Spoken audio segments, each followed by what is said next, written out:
ಅಪ್ಪ,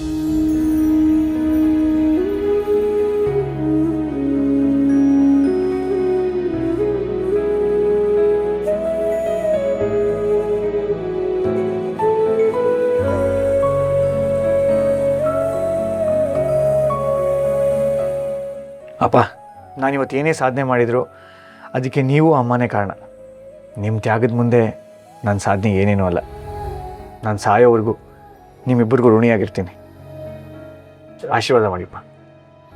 ಒಳ್ಳೇದಾಗ್ಲಪ್ಪ, ಇಬ್ಬರಿಗೂ ಒಳ್ಳೇದಾಗ್ಲಿ. ದೀರ್ಘಾಯುಷ್ಮಾನ್, ದೀರ್ಘ ಸುಮಂಗಲಿ ಭವ. ನರಸಿಂಹ, ನನ್ನ ಆಶೀರ್ವಾದ ಬೇಡವೇನೋ? ನರಸಿಂಹ, ವಯಸ್ಸಾದ ಕಾಲಕ್ಕೆ ನನ್ನನ್ನು ಚೆನ್ನಾಗಿ ನೋಡ್ಕೊಡಪ್ಪ, ಕೈ ಬಿಡಬೇಡ. ಅಂಬುಜ, ಮಕ್ಕಳಿಗೆ ಆಶೀರ್ವಾದ ಮಾಡಬೇಕಾದ್ರೆ ನಿಸ್ವಾರ್ಥದಿಂದ ಮಾಡ್ಬೇಕು ಕಣೆ. ನರಸಿಂಹ, ಕಾರ್ಯಕ್ರಮಕ್ಕೆ ಹೊತ್ತಾಯ್ತು, ನೀ ರೆಡಿಯಾಗಿ ಬಾ ಹೋಗು. ಸರಿ. ನೀವೆಲ್ಲ ರೆಡಿನಾ? ಅಯ್ಯೋ, ಇನ್ನೂ 10 ನಿಮಿಷ ಬೇಕಣ್ಣ. ನಾನು ಇಳ್ಕಲ್ ಸೀರೆ ಸ್ವಲ್ಪ ಇನ್ನೂ ನೀಟಾಗಿ ಉಟ್ಕೋಬೇಕು. ಹೋಗ್ರೆ, ಉಟ್ಕೊಂಡ್ ಬನ್ನಿ. ಹೋಗಿ ಬನ್ನಿ ಬನ್ನಿ.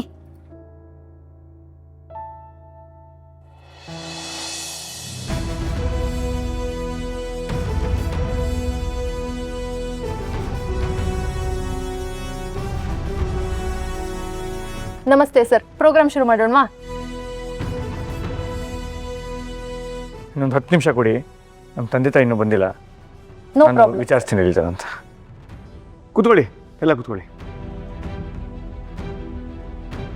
ಅಂಬುಜ, ಒತ್ಸಲ, ಆಗ್ಲಿಂದ 10 ಸೀರೆ ಕೈಯಲ್ಲಿ ಇಟ್ಕೊಂಡು ಓಡಾಡ್ತಿದ್ದೀರಾ. ಯಾವುದೋ ಒಂದು ಉಟ್ಕೊಂಡು ಬರಬಾರ್ದಾ? ನಮಗೋಸ್ಕರ ಕಾರ್ಯಕ್ರಮ ಮಾಡ್ತಾ ಇದ್ದಾರೆ ಅಂತ ನಾವು ಅದನ್ನ ದುರುಪಯೋಗ ಪಡಿಸ್ಕೋಬಾರ್ದು. ಅಯ್ಯೋ ನರಸಿಂಹ, ಹೇಳು ಮಗನೇ. ಅಪ್ಪ ಹೊರಟ್ರಾ? ಎಲ್ಲಿಂದ ಹೊರಡೋದಪ್ಪ? ಆಗ್ಲಿಂದ 2 ಹೆಣ್ಣು ದೇವತೆಗಳು ಅದ್ಭುತವಾಗಿ ರೆಡಿ ಆಗ್ತಾ ಇದ್ದಾರೆ. ಅವ್ರನ್ನ ಕರ್ಕೊಂಡ್ ಬರ್ಬೇಕಷ್ಟೇ ನಾನು. ನೀವು ರೆಡಿ ಆದ್ರಾ? ಯಾವಾಗಲೂ ರೆಡಿ ಆಗಿ ಕೂತಿದ್ದೀನಿ ಕಣೋ. ಸದ್ಯಕ್ಕೆ ತೇರ್ ಕೆಳಗಡೆ ತೆಂಗಿನಕಾಯಿ ಇದೆಯಲ್ಲ, ಆ ಥರ ಇದ್ದೀನಿ ನೋಡು. ಇಲ್ಲಿ ಕಾರ್ಯಕ್ರಮ ಶುರು ಮಾಡೋಣ ಅಂತಿದ್ದಾರೆ. ಶುರು ಮಾಡಿಸಿ ನಾವು ಬೇಗ ಬಂದು ಸೇರ್ಕೊಂಡ್ಬಿಡ್ತೀವಿ.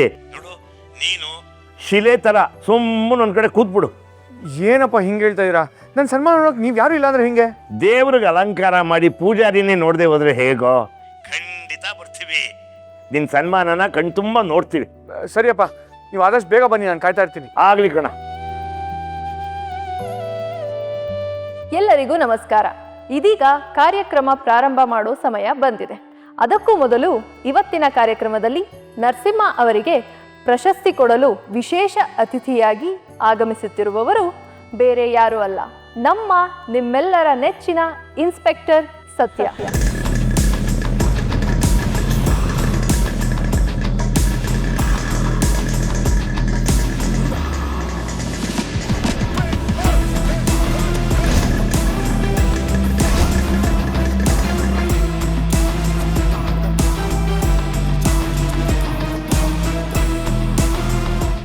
ಯಾವನು ಸತ್ಯ? ಯಾವನು ಅಲ್ಲ ಕಣೋ, ಯಾವಳು.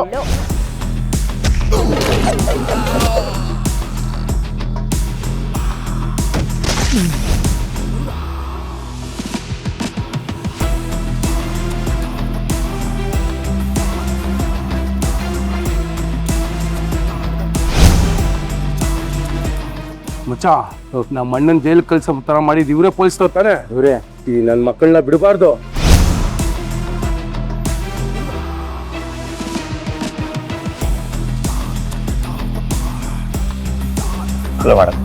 Hello, special investigation officer Narasimha ನೀವೇ ಅಲ್ಲ? ಹೌದು. Nice to meet you. ಖುಷಿ ಆಯಿತು ನಿಮ್ಮನ್ನು ಭೇಟಿಯಾಗಿ. ನಿಮ್ಗೊಂದು ಸರ್ಪ್ರೈಸ್ ಇದೆ.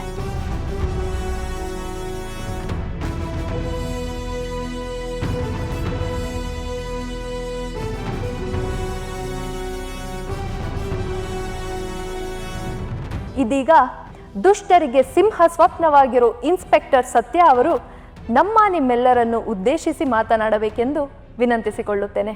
ಮೇಡಮ್, ಪ್ಲೀಸ್ ಬನ್ನಿ.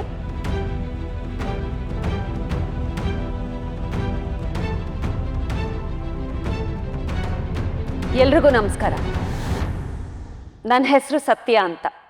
ಯಾವೋನೋ ಅಲ್ಲ, ಯಾವೊಳ್ಳೋ ಅಂತಾನೆ ಫೇಮಸ್ ಆಗಿರೋಂಥ ಸತ್ಯ. ನಾನು ಇಲ್ಲಿಗೆ ಮತ್ತೆ ಬರ್ತೀನಿ ಅಂತ ಅಂದ್ಕೊಂಡಿರಲಿಲ್ಲ. ಆದರೆ ನನ್ನ ಹಣೆಯಲ್ಲಿ ಇಲ್ಲಿಗೆ ಬರ್ತೀನಿ ಅಂತ ಬರ್ದಿತ್ತೇನೋ, ಹಾಗಾಗಿ ಬಂದಿದ್ದೀನಿ. ನನ್ನ ಹಾದಿಲೇ ನಡೀತಾ ಇರೋವಂತಹ ಸ್ಪೆಷಲ್ ಇನ್ವೆಸ್ಟಿಗೇಷನ್ ಆಫೀಸರ್ ನರಸಿಂಹ ಅವರನ್ನು ಸನ್ಮಾನ ಮಾಡೋದಕ್ಕೆ ನನ್ನನ್ನು ಕರೆಸಿದ್ದಾರೆ.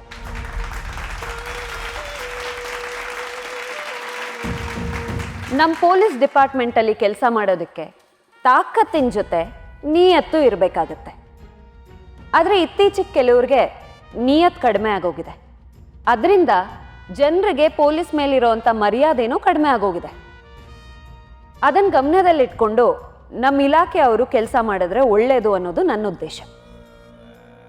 ಹಾಗೆ ನಾನು ಸಾಧಾರಣ ಮೆಕ್ಯಾನಿಕ್ ಆಗಿದ್ದವಳು ಈ ಸ್ಥಾನಕ್ಕೆ ಬರಬೇಕು ಅಂದರೆ ಹಗಲು ರಾತ್ರಿ ಕಷ್ಟಪಟ್ಟಿದ್ದೀನಿ. ನನಗೆ ಸಮಸ್ಯೆ ಬಂದಿಲ್ಲ ಅಂತ ಏನಿಲ್ಲ. ಜೊತೆಗಿರೋರೇ ಬೇಡ ಅಂತ ಹೇಳಿದ್ರು, ನಿನಗೆ ಯಾಕೆ, ನಿನ್ನ ಕೈಯಲ್ಲಿ ಆಗಲ್ಲ ಅಂತಲೂ ಹೇಳಿದ್ರು.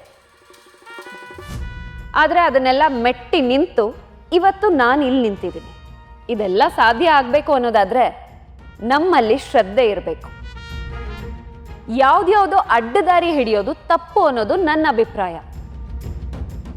ಇದನ್ನೆಲ್ಲ ಯಾಕೆ ಹೇಳ್ತಿದ್ದೀನಿ ಅಂದರೆ ನಮ್ಮಲ್ಲೇ ಫೇಕ್ ಸರ್ಟಿಫಿಕೇಟ್ ಮಾಡಿಕೊಂಡು ಅಧಿಕಾರಕ್ಕೆ ಬಂದಿದ್ದಾರೆ ಅನ್ನೋ ಸುಳಿವು ಸಿಕ್ಕಿದೆ.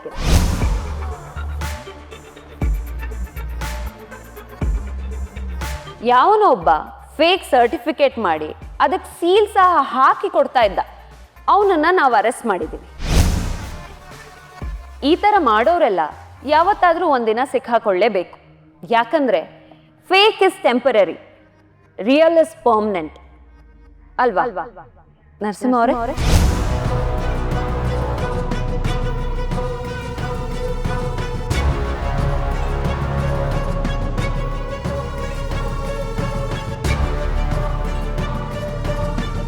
ಮೇಡಮ್ ಬರಕ್ಕೆ ಹೇಳಿದ್ರಂತೆ. ಹೌದು ನರಸಿಂಹ, ಎಲ್ಲರೂ ಮುಂದೆ ಮಾತಾಡೋದು ಬೇಡ ಅಂತ ನಿಮ್ಮನೇಲಿ ಕರೆದೆ. Anything important madam? ಎಸ್, ನೀವು ಮಾಡಿರೋ ಒಳ್ಳೆ ಕೆಲಸದ ಬಗ್ಗೆ ಎಲ್ಲ ಕೇಳಿದ್ದೆ. ಅದರಲ್ಲೂ ಇತ್ತೀಚೆಗೆ ಸ್ಟೂಡೆಂಟ್ಸ್ ಡ್ರಗ್ಸ್ ಜಾಲನ ಪತ್ತೆ ಹಚ್ಚಿ ಅದರಲ್ಲಿ ಶಾಮೀಲಾಗಿರೋರ್ನೆಲ್ಲ ಅರೆಸ್ಟ್ ಮಾಡಿದ್ರಲ್ಲ, ನಿಮ್ಮ ಧೈರ್ಯನ ಮೆಚ್ಚಲೇಬೇಕು. Thank you madam. ಡಿಪಾರ್ಟ್ಮೆಂಟ್ ನನ್ನ ಮೇಲೆ ಇಟ್ಟಿರೋ ನಂಬಿಕೆನ ನಾನು ಉಳಿಸ್ಕೊಂಡಿದ್ದೀನಿ ಅಷ್ಟೇ. ನಂಬಿಕೆನ ಹಾಳು ಮಾಡೋ ಕೆಲಸ ನೀವು ಯಾವತ್ತೂ ಮಾಡಿಲ್ವಾ?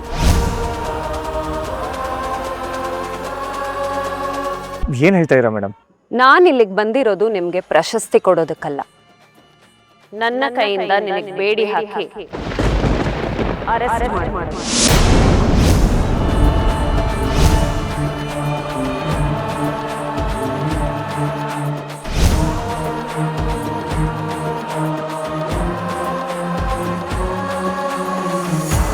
ಮೇಡಮ್ ಏನು ಹೇಳ್ತಾ ಇದ್ದೀರಾ?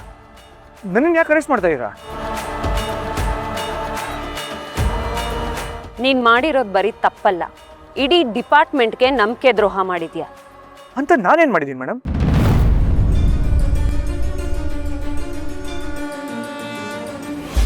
ಇದೇನು ಗೊತ್ತಾ, ನೀನು ಪೊಲೀಸ್ ಆಗಬೇಕು ಅಂತ ಡಿಸೈಡ್ ಮಾಡಿ ಫೇಲ್ ಆಗಿದ್ರು ದುಡ್ಡು ಕೊಟ್ಟು ಪಾಸ್ ಮಾಡಿಸ್ಕೊಂಡಿರೋ ಅಂತ ಫೇಕ್ ಸರ್ಟಿಫಿಕೇಟ್.